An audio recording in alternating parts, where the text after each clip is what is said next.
Welcome to Puneet academy student. जैसा कि हम लोग अपना चैप्टर 3 पढ़ रहे थे क्लास 10th का, जिसका नाम है metal and non metal students.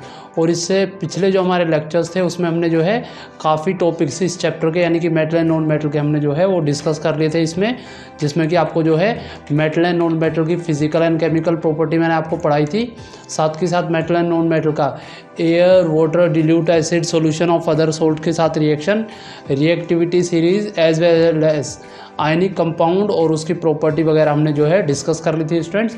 और इससे पिछली क्लास में मैंने आपको जो है मेटलर्जी का जो टॉपिक है, जो काफ़ी इंपॉर्टेंट टॉपिक है, occurrence of metal and extraction of metal भी आपको पिछली क्लास में पढ़ा दिया था स्टूडेंट। अगर आपने वो वीडियोज़ नहीं देखिए तो वीडियो के डिस्क्रिप्शन में या आई बॉल जो है ऊपर, ठीक है, वीडियो में, वहाँ पे मैं आपको उसका लिंक दे दूँगा, वहाँ से जाके आप उसको देख सकते हैं। तो आज की क्लास में स्टूडेंट हम लोग जो है रिफाइनिंग ऑफ मेटल्स पढ़ेंगे, कोरोजन पढ़ेंगे और प्रिवेंशन ऑफ कोरोजन, और उसके बाद हम लोग जो है अलॉय अपना टॉपिक जो है वो पढ़ेंगे स्टूडेंट। तो चलिए आज की वीडियो हम लोग स्टार्ट करते हैं। देखिए स्टूडेंट, हमको जो आज का जो टॉपिक पढ़ना है वो हमें पढ़ना है रिफाइनिंग ऑफ इम्प्योर मेटल। तो जैसे देखिए हमने पिछली क्लास में आपको बताया था metal obtain by reduction process contain some quantity of various impurity. तो देखिए रिडक्शन प्रोसेस के बाद भी हम लोग जो मेटल रिसीव करते हैं या प्राप्त करते हैं उसमें भी कुछ ना कुछ इम्प्योरिटी होती है। तो ऐसे मेटल जो होता है वो प्योर नहीं होता है, और ऐसे मेटल को हम लोग जो है जनरली क्रूड या कच्चा मेटल जो है जनरली बोलते हैं। तो इसके लिए हमें जो है दोबारा से इसकी रिफाइनिंग करनी पड़ेगी। तो देखिए क्या है इसमें, the process of removing impurity from metal extracted from their ore is called refining of the metal. तो वो प्रोसेस जिससे मेटल के अंदर जो इम्प्योरिटी प्रेजेंट है उसके ओर से अलग करना ही क्या है, रिफाइनिंग ऑफ मेटल्स है। तो the most widely use method of refining of pure metal क्या है हमारा, इलेक्ट्रोलाइटिक रिफाइनिंग। इंपॉर्टेंट है स्टूडेंट्स, ठीक है। तो सबसे ज़्यादा जो अच्छा मेथड है वो क्या है हमारा, इलेक्ट्रोलाइटिक रिफाइनिंग।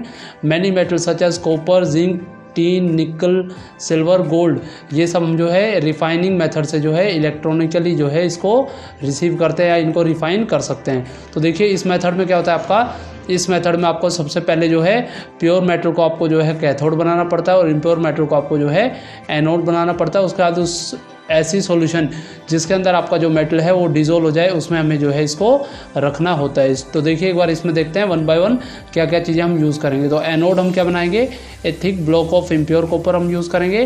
कैथोड में हम लोग जो है स्ट्रिप ऑफ प्योर कॉपर, देखिए जैसे यहाँ पे दिखाया आपको, कैथोड में आपको प्योर स्ट्रिप हमने यूज़ करी है, एनोड में हमने जो है कि इम्प्योर कॉपर का जो है मटेरियल हमने यूज़ किया है। तो हम यहाँ पे कॉपर सल्फेट को जो है सेपरेट करेंगे उस सॉल्यूशन का यूज़ करते हुए। इसी तरीके से इलेक्ट्रोलाइट हम यहाँ यूज़ करेंगे एक aqueous solution of copper sulphate, जिसके अंदर हम जो है small quantity of sulphuric acid use करेंगे, सल्फ्यूरिक एसिड ऐड करेंगे इस सोल्ट सॉल्यूशन में, जिससे कि ये सॉल्यूशन जो है आपका इलेक्ट्रॉनिकली कंडक्टिव बन जाए।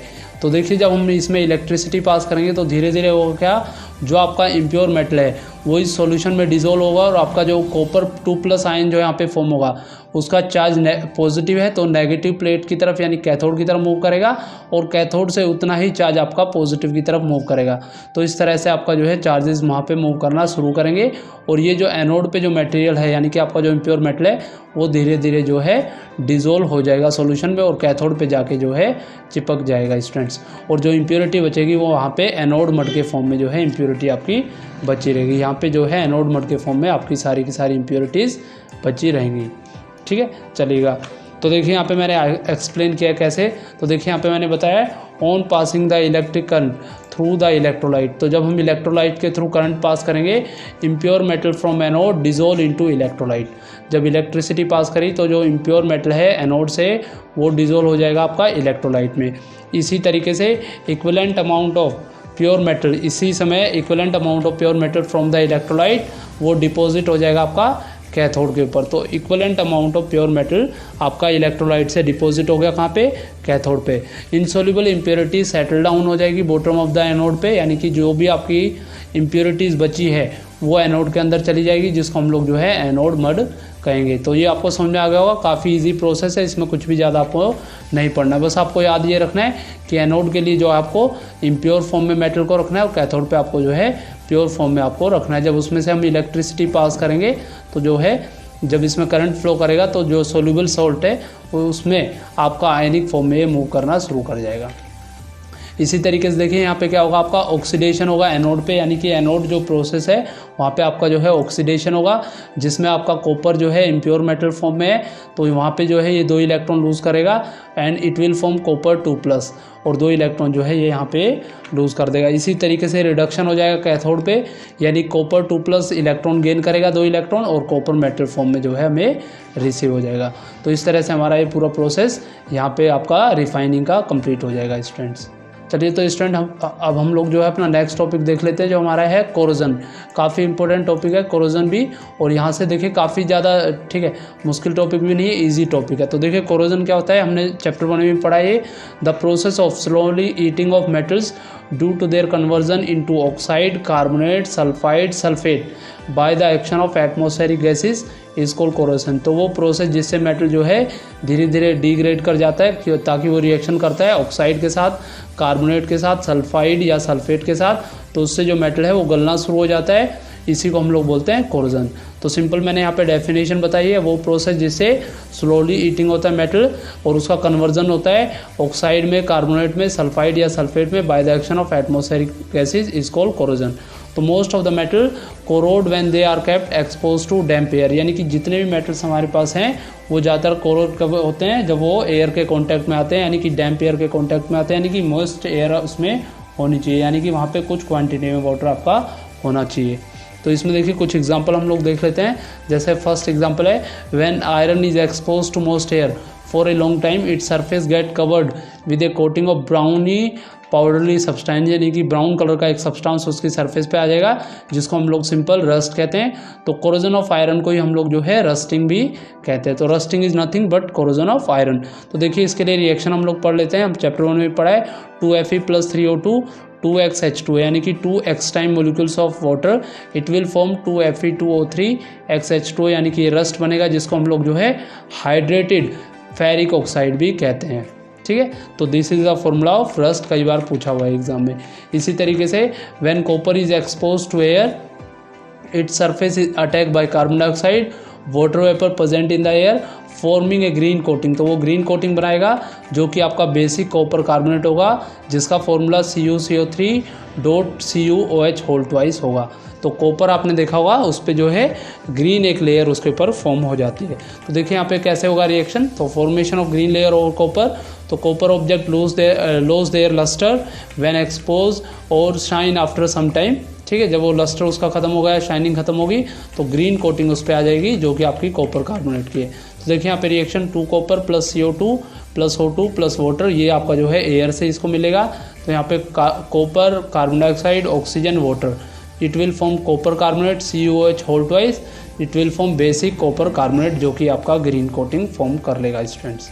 ठीक है, इसी तरीके से आपका जो है टर्निशिंग ऑफ सिल्वर भी होता है, यानी कि सिल्वर जो है ब्लैक कलर में कन्वर्ट हो जाता है। तो देखिए वही समझा यहाँ पे, the surface of silver metal get tarnish on exposed to air.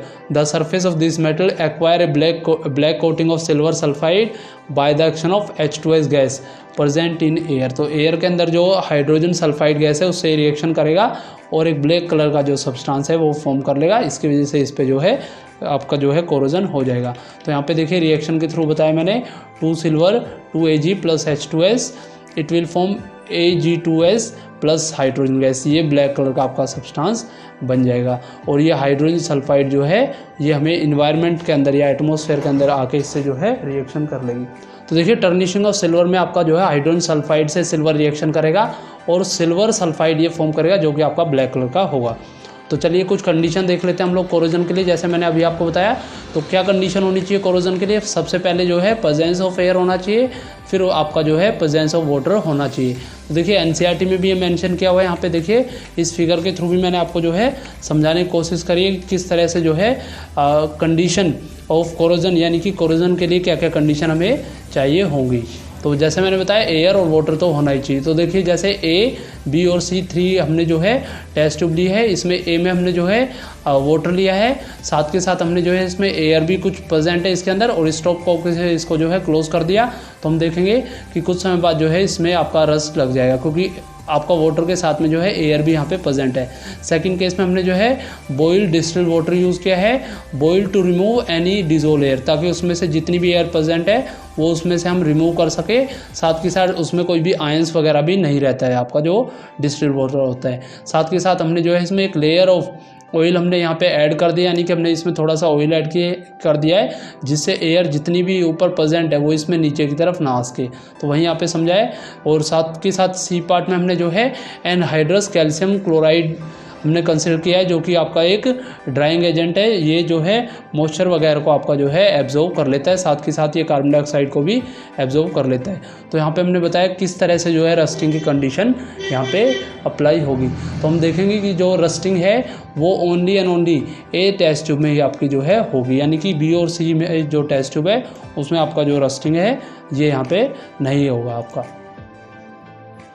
ठीक है। तो ओनली ए पार्ट में आपकी रस्टिंग होगी, क्योंकि बी में इसलिए रस्टिंग नहीं हो सकती क्योंकि बी पार्ट में जो है हमने यहाँ पे इसको जो है सिर्फ और सिर्फ वाटर प्रोवाइड किया है, एयर हमने यहाँ पे प्रोवाइड नहीं करी है। और सी पार्ट में ना वाटर है और ना ही कोई भी सॉल्यूशन वाटर वगैरह भी वहाँ पे प्रेजेंट नहीं है, एयर भी वहाँ पे प्रेजेंट नहीं है, तो उस केस में भी आपका जो है रस्टिंग नहीं होगी। तो यहाँ पे समझाए investigating the condition under which iron rust, test tube A both air and water are present, test tube B में नो एयर है, डिजोल्व वाटर में नहीं है, सी पार्ट में एयर जो है वो ड्राई फॉर्म में है। तो ओनली ए पार्ट में ही आपका जो है रस्टिंग होगी, बी और सी पार्ट में आपकी कोई भी रस्टिंग नहीं होगी, क्योंकि यहाँ पे जो कंडीशन मैंने जैसे अभी आपको बताया वो यहाँ पे फुलफिल नहीं हो रही है। अगर कंडीशन फुलफिल हो जाएगी तो इसमें जो है आपका रस्ट लग सकता था। तो देखिए हम आगे पढ़ते हैं स्टूडेंट्स, डिसएडवांटेज ऑफ कोरोजन। तो जैसे मैंने बताया कोरोजन का काफ़ी डिसएडवांटेज होता है।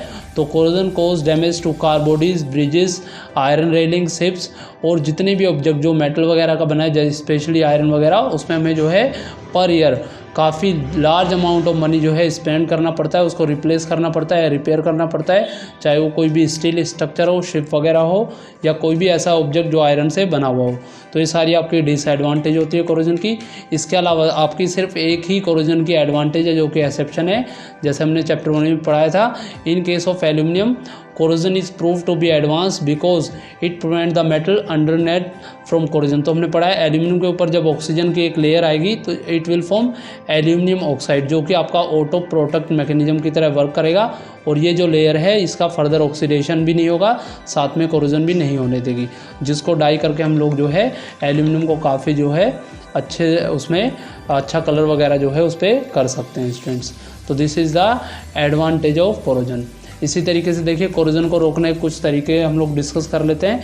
तो प्रिवेंशन ऑफ कोरोजन पढ़ लेते हैं हम लोग।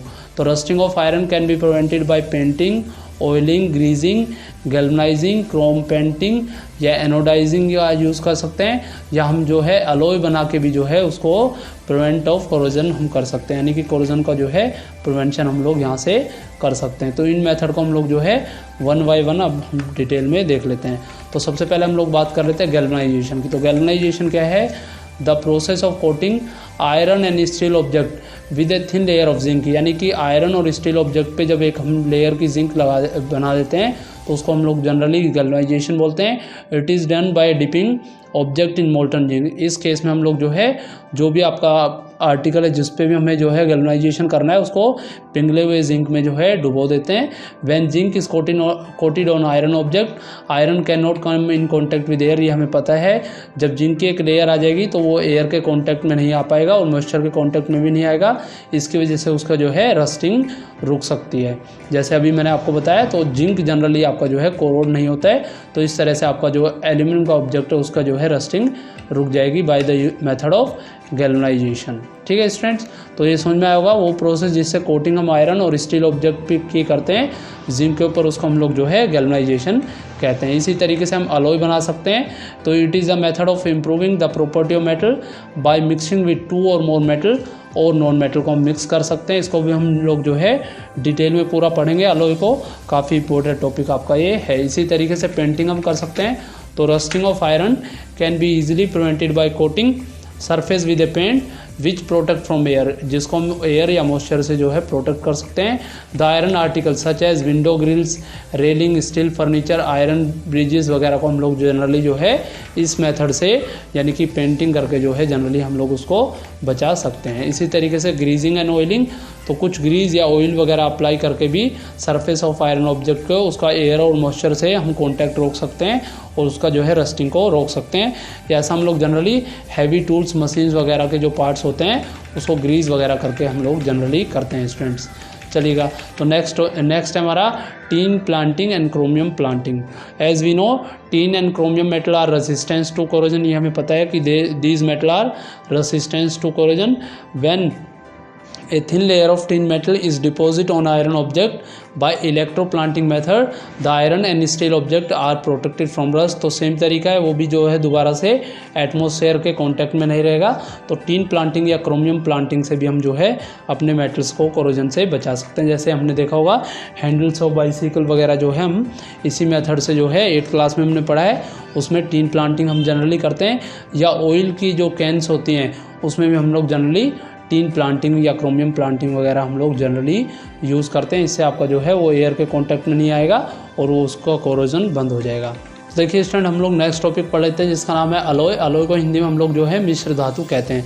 तो देखिए अलॉय क्या होता है, it is a homogeneous mixture of metal and metal. या तो चाहे तो हम मेटल प्लस मेटल से अलॉय बना सकते हैं, या हम चाहे तो मेटल नॉन मेटल का यूज़ करके अलॉय बना सकते हैं। हम चाहे तो मेटल और नॉन मेटल यानी कि इन तीनों का मिक्स करके भी या इन तीनों को मिक्सचर करके भी जो है अलॉय बना सकते हैं।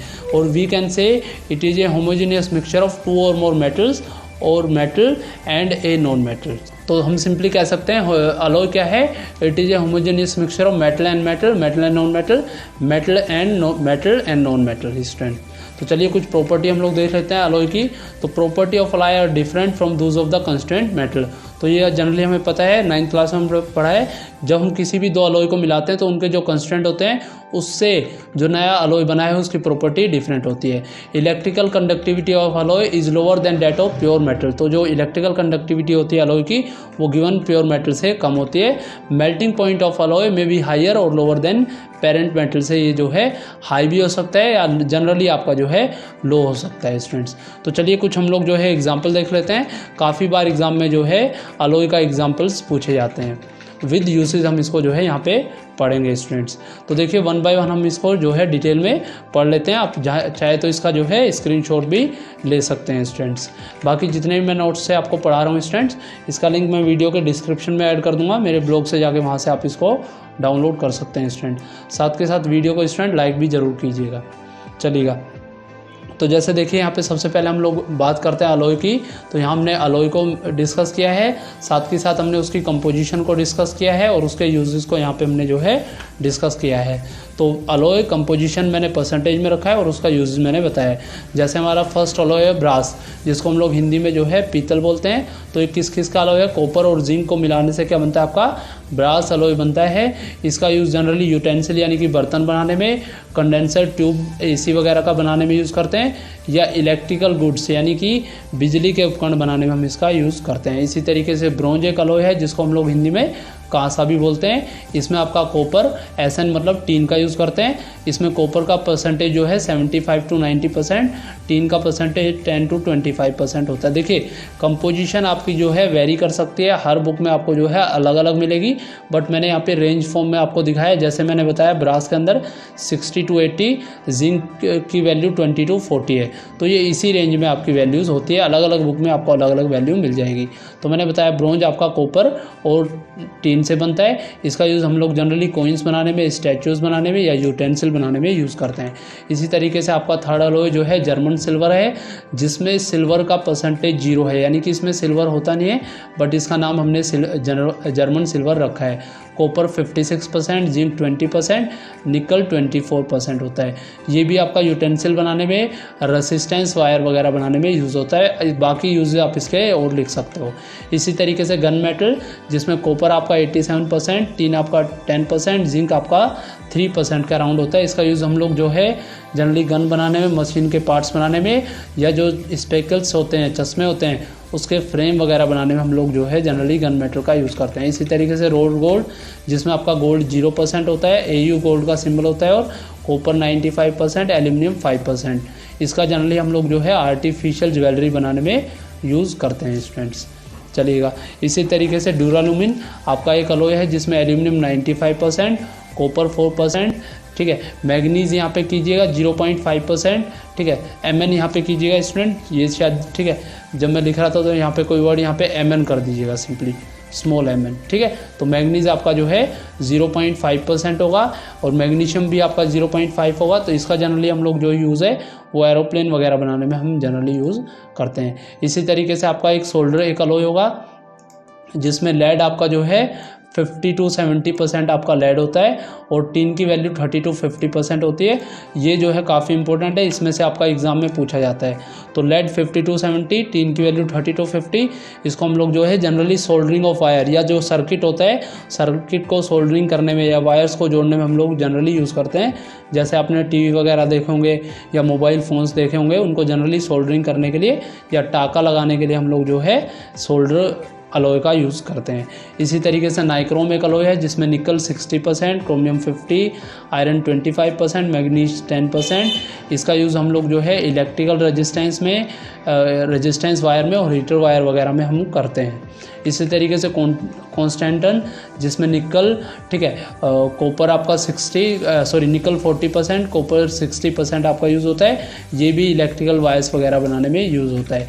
इसी तरीके से स्टेनलेस स्टील जिसमें आयरन लगभग 89.4%, क्रोमियम 10%, मैग्नीशियम 0.35%, कॉपर 0.25% और निकल का जो कंस्टेंट है वो 1% से भी कम रहेगा, ठीक है। इसमें हमें ऐड कर सकते हैं। इसका यूज़ हम कुकिंग यूटेंसिल बनाने में, ऑर्नामेंट पीसीज बनाने में, चाकू वगैरह बनाने में या सीजर्स वगैरह बनाने में जो है स्टेनलेस स्टील का हम यूज़ कर सकते हैं। जनरली आज के टाइम जो है काफ़ी इंफ्रास्ट्रक्चर मटेरियल वगैरह भी जो है स्टेनलेस स्टील का बनाया जाता है। इसी तरीके से स्टील हम लोग बना सकते हैं जो कि आपका आयरन और कार्बन का जो है एक अलॉय है जिसमें कार्बन का कंस्टेंट 0.1 to 1.5% होता है। वही मैंने यहाँ पे बताया, इंफ्रास्ट्रक्चर आयरन रोड्स बनाने में, व्हीकल्स वगैरह और शिप वगैरह बनाने में हम लोग जो है इसका यूज़ करते हैं स्टूडेंट। तो देखिए मैंने जो आपको ये जो अलॉय बताए हैं इसको मैंने काफ़ी डेप्थ में बताया। आपको एनसीईआरटी में 2 to 3 अलॉयज़ ही आपको जो है मिलेंगे, but exam point of view से काफ़ी इंपॉर्टेंट है, आप इसको ज़रूर बना लीजिएगा स्टूडेंट्स। तो चलिए स्टूडेंट नेक्स्ट पढ़ते हैं हम लोग अमलगम। अमलगम क्या है? होमोजेनियस मिक्सचर ऑफ मर्क्यूरी, जिसको हम लोग Hg फॉर्मूला बताते हैं, ठीक है, विद एनी अदर मेटल्स, इसको अमलगम। तो वो मिक्सचर जिसमें एक कंस्टेंट आपका हमेशा मर्क्यूरी हो और बाकी अदर कोई भी मेटल हो उसको हम लोग जनरली अमलगम बोलते हैं। Commonly use amalgam are zinc mercury, sodium mercury. Amalgam हम जनरली यूज़ करते हैं यानी कि जिंक और मर्क्यूरी का मिक्सचर, सोडियम और मर्क्यूरी का जो मिक्सचर होता है इसको भी हम अमलगम ही कहेंगे, जिसमें आपका एक पार्ट हमेशा मर्क्यूरी है। तो सोडियम मर्क्यूरी जो अमलगम्स होते हैं इसका हम लोग जनरली टूथ फिलिंग वगैरह में हम लोग जो है यूज़ करते हैं स्टूडेंट्स। चलिएगा तो नेक्स्ट पढ़ते हैं हम लोग अलॉइंग ऑफ गोल्ड। तो जैसे आपको पता होगा जो हमारा गोल्ड होता है स्टूडेंट्स, उसकी जो प्योरिटी होती है वो हम लोग कैरेट्स में मेजर करते हैं। प्योर गोल्ड जो होता है वो 24 कैरेट्स का होता है जो कि काफ़ी सॉफ्ट होता है और वो किसी भी ज्वेलरी बनाने के लिए जो है सूटेबल नहीं होता है। तो उसको हार्ड बनाने के लिए हम लोग जनरली अलॉय करते हैं विद कॉपर और सिल्वर। इंपॉर्टेंट है, यहाँ से एग्जाम में कई बार क्वेश्चन पूछा हुआ है कि अलॉइंग ऑफ गोल्ड किसका किया जाता है। तो अलॉइंग ऑफ गोल्ड के लिए हम कॉपर और सिल्वर का यूज़ करते हैं।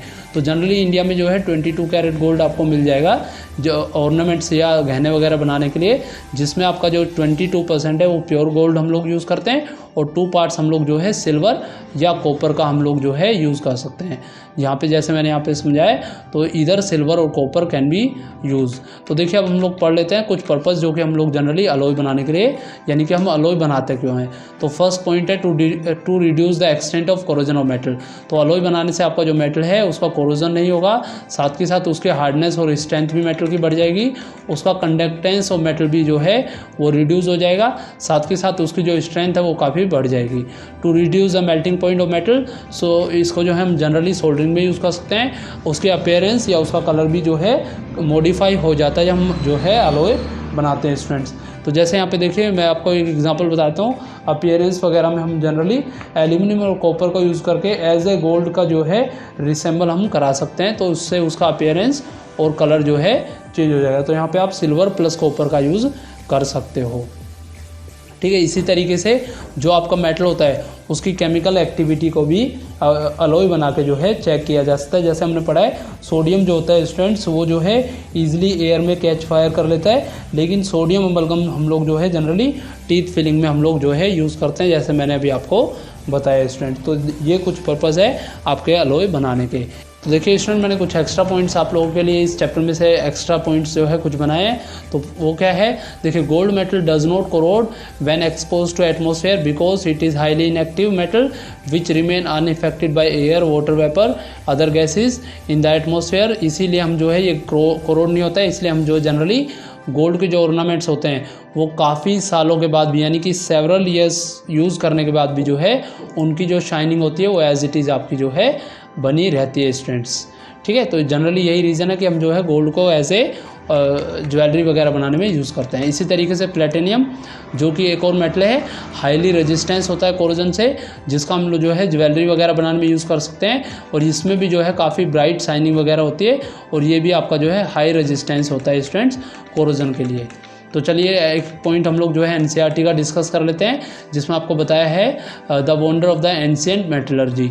तो इसमें बताया आपको जो दिल्ली में जो आयरन पिलर है, जहाँ पे बताया आपको the iron pillar near the Qutub Minar in Delhi was built more than 1600 year ago by Indian workers of India, यानी कि sorry iron workers of India ने, इन्होंने यानी कि जो हमारे एंशिएंट लोग थे उन्होंने लगभग 1600 ईयर्स पहले इस आयरन पिलर को बनाया था। They had develop a process which prevent iron from rusting. तो उस समय उनके पास वो टेक्नोलॉजी थी जिसका यूज़ करके वो आयरन को रस्टिंग से बचा सकते थे, जबकि आज के टाइम हमारे पास इतनी टेक्नोलॉजी होते हुए भी हम जो है इसका जो प्रोसेस है किस तरह से उन्होंने बनाया था इसको आज तक जो है नहीं फाइंड कर पाए हैं। तो for the quantity rust resistance can be examine by scientist from all over the world, वो जो है इसको एग्जामिन करते रहते हैं। और जो आपका आयरन पिलर है लगभग 8 मीटर हाइट है और जो है इसका 600 टन्स यानी कि लगभग 6000 किलो जो है इसका वेट है। तो देखिए कितना जो है इंपॉर्टेंट पॉइंट्स हमने यहाँ पे डिस्कस किया है, जिसमें हमने बताया कि हमारे जो एंशिएंट लोग थे वो भी काफ़ी साइंटिफिक वे में जो है काफ़ी इम्प्रूव थे स्टूडेंट्स। तो देखिए लगभग हमने जो है स्टूडेंट्स इस पूरे चैप्टर को मेटल एंड नॉन मेटल को अपने नोट्स में से प्लस एक्स्ट्रा पॉइंट से स्टूडेंट हमने जो है कवर कर लिया है स्टूडेंट्स। बाकी देखिए कोई भी अगर आपको डाउट रहता है तो वीडियो के डिस्क्रिप्शन में जाकर आप वहाँ पे जो है पॉइंट्स को ऐड कर सकते हैं, या कोई भी क्वेरी वगैरह है वहाँ से आप पूछ सकते हैं स्टूडेंट्स। तो होपफुली स्टूडेंट आपको ये वीडियो समझ में आई होगी। अगर आपको वीडियो समझ में आई है तो चैनल को लाइक, शेयर और सब्सक्राइब जरूर कीजिएगा। साथ में बेल आइकन को भी ज़रूर प्रेस कीजिएगा, जिससे मेरी नई वीडियो की नोटिफिकेशन आपको मिल सके स्टूडेंट। Thank you.